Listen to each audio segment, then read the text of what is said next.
बोल रहा है और आप वही झूठ सुनने के आदी हो गए।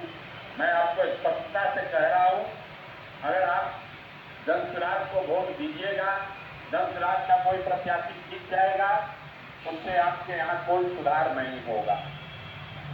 उससे बस इतना होगा कि बिहार में एक राजनीतिक रास्ता खोलने का जो प्रयास खोलने का हम लोग 3 साल से कर रहे हैं, वो एक शुरुआत यहाँ से हो जाए। अभी लोग बता रहे हैं, सम्राट चौधरी भाई साहब ने खड़ा होकर कहा कि सम्राट चौधरी प्रोनाउंसिएशन में कुछ गलत बोले हैं, तो उससे हम लोग का सर झुक रहा है। भाई सम्राट चौधरी बैठे या राबड़ी देवी बैठे, उसके लिए वो दोषी नहीं। ये बिहार की सबसे प्रमुख और समृद्ध मतदाताओं का विधानसभा है बांकीपुर, और आपके हमारे जैसे लोगों के लिए ग्रीस के एक बहुत बड़े दार्शनिक थे प्लेटो, उन्होंने एक बहुत अच्छी बात आज से सैकड़ों साल पहले बताई, if you do not participate in democracy, be ready to be ruled by your interior.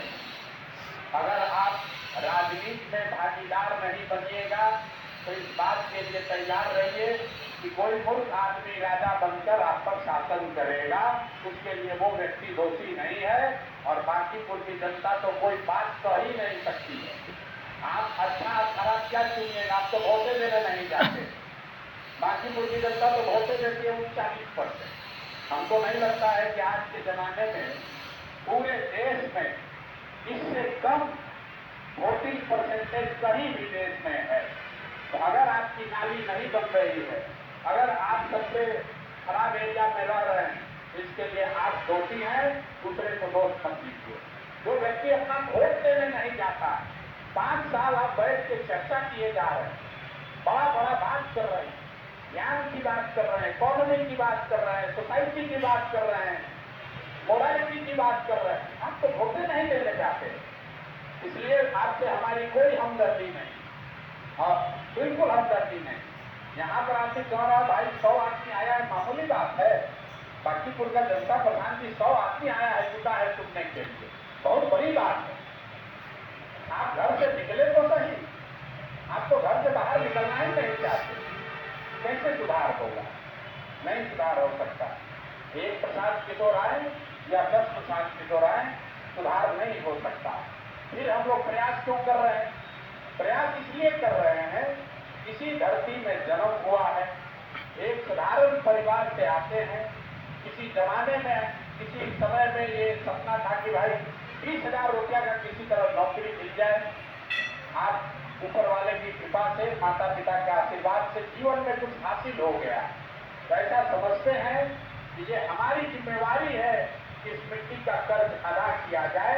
और अगर हमारे जैसा आदमी का हिम्मत नहीं पड़ेगा तो किसका हिम्मत पड़ेगा? इसलिए प्रयास कर रहे हैं। हम तो चुनाव पूरी तरह हार गए।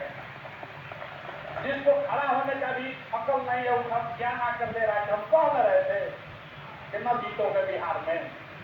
हमारी पत्नी, हमारे बच्चे, हमारे घर वाले सब लोग चाहते, इसीलिए न कह रहे थे कि मत जाओ। कितना बढ़िया जिंदगी चल रहा था, कहाँ जाके बिहार में मारे मारे फिर रहे, न सुधरने वाला है आज। ये हमको भी एहसास है कि बहुत कठिन काम है। जो 40-50 साल से जो समाज सिर्फ अपने रूट की, अपने इतिहास की बात करता है, उससे आप क्या अपेक्षा कीजिएगा? जो लोग अपने बच्चों के लिए नहीं खड़े होते हैं, तो प्रसाद किशोर के लिए क्या खड़े होंगे? आप अपने बच्चों के दर्द से नहीं सुधरे तो आप प्रशांत किशोर का भाषण सुन के सुधर जाइएगा, वो नहीं होने वाला। इस बात का एहसास है, लेकिन कई बार आपको सारी बातों की समझ होने के बाद भी आप प्रयास इसलिए करते हैं क्योंकि आप समझते हैं कि आपकी जिम्मेवारी है, आपको करना चाहिए, होना हो या होना हो। मैं यहाँ प्रयास, हमारा जीवन में कभी एमएलए एमपी बनने का मेरा सपना नहीं। एमएलए एमपी को, मंत्री को जितना पैसा, सम्मान, सुरक्षा, इज्जत समाज में सरकार से, व्यवस्था से मिलती है, क्या मिल सकती है, उससे बहुत ज्यादा सम्मान, बहुत ज्यादा इज्जत, पैसा, शोहरत मिला होगा। हम लोग एमएलए एमपी बनने नहीं आए, ये सोच कर आए हैं, ये सपना लेकर आए हैं कि अपने जीवन काल में बिहार में एक ऐसा दिन देखें जब दूसरे राज्यों से लोग यहाँ पर पढ़ाई रोजगार करने आए तब मानेंगे कि भाई बिहार में भी विकास हो गया। लेकिन यहाँ के लोगों को विकास कहाँ से? कहता है पहले 6 बजे पटना बंद होता था, अब 10 बजे रात तक पटना खुला हुआ। यही आपके लिए उपलब्धि। हमको बता रहा है जैसे हमें कितना बढ़िया एयरपोर्ट बना है पटना में। अरे मेरे भाई, तुम्हारा आपका हमारा एयरपोर्ट जो है पहले बस स्टैंड जैसा था, अब बेंगलोर के किसी मेट्रो के स्टेशन के जैसा हो गया है। ये एयरपोर्ट आज भी नहीं है, इसी में हम लोग खुश हैं। तो इतना पटना में गाड़ी हो गया, बिहार में लोग कह रहे इतना गाड़ी है। हम आपको एक आंकड़ा बता रहे हैं, पूरे देश में 100 में 8 लोगों के पास 4 चक्के वाला वाहन है। 100 में 8, देश का औसत है 100 लोग रहते हैं, 8 लोगों के पास गाड़ियां हैं। जो दक्षिण के विकसित राज्य हैं, कर्नाटक, तेलंगाना, आंध्रा, केरला, महाराष्ट्र, वहां पर ये औसत 22 से 27 हो गया। मतलब करीब करीब 25% लोगों के पास गाड़ियां हो गई। बिहार का औसत है 2%। 100 में 2 लोगों के पास गाड़ी है और किसी पटना के रोड पर आप चल नहीं सकते हैं। अंदाजा लगाइए, अगर यहाँ राष्ट्रीय औसत के बराबर भी गाड़ी हो जाए तो कोई अपने घर से बाहर निकल नहीं सकेगा। फिर भी लोग कह रहा है कि पटना में बहुत विकास हुआ। कैसे सुधार होगा भाई? आपकी आशा ही इतनी, आपको इतना मिल गया कि भाई कोई गोली नहीं मार रहा। लोग पता है, आप नहीं ना जानते हैं किसान जी, पहले 6 बजे पटना बंद हो जाता था, गोली चलता था। अरे भाई हम भी यहीं पढ़े हैं, हम भी साइंस कॉलेज में पढ़े हैं 91-93 में, हमने भी वो दौर देखा है। लेकिन 91-93 के दौर पर कितने दिन तक वोट लेते रहोगे? अगर लोगों ने पटना में कानून व्यवस्था सुधारा तो उसके बदले में आपको 20 बरस मुख्यमंत्री भी तो बनाया गया भाई। अब कितना दिन वही गाना गाते रहोगे? 25 बरस पहले पटना कैसा था? अब समय है ये बताइए कि 25 बरस के बाद का बिहार और पटना कैसा होगा। लेकिन लोग यहाँ वो सुनने समझने के लिए तैयार नहीं है। तो आपके पास एक मौका आ गया है। हम लोग तो हार गए, बुरी तरीके से हारे, इतनी बुरी तरीके से हारे कि लोग हंसते हंसते पैसा में है इससे बड़ा तेज बन के देख रहे प्रशांत किशोर को, औकात फिट गया था। तो लेकिन लोग तो छोड़ के भाग जाएंगे, हम लोग कारण भाई टिके रहेंगे।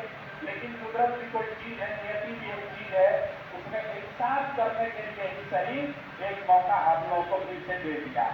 हमको दिया है या बिहार की जनता को दे दिया? अब आपके पास एक अवसर है। आपने पिछले चुनाव में ये कहते वोट नहीं दिया कि वोट तो देना चाहते हैं, आप जो बोल रहे हैं वो ठीक बात है, लेकिन हमको बहुत डर है कि कहीं आपको वोट दिए तो लालू का जंगल राज में आ जाएगा।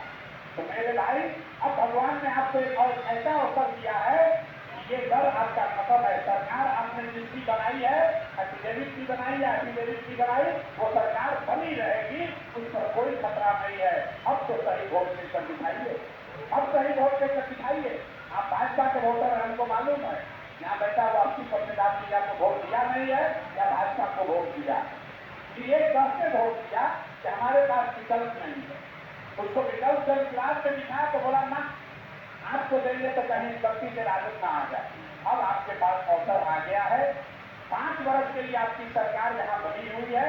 कम से कम एक बार तो अपने बुद्धि का, अपने चरित्र का परिचय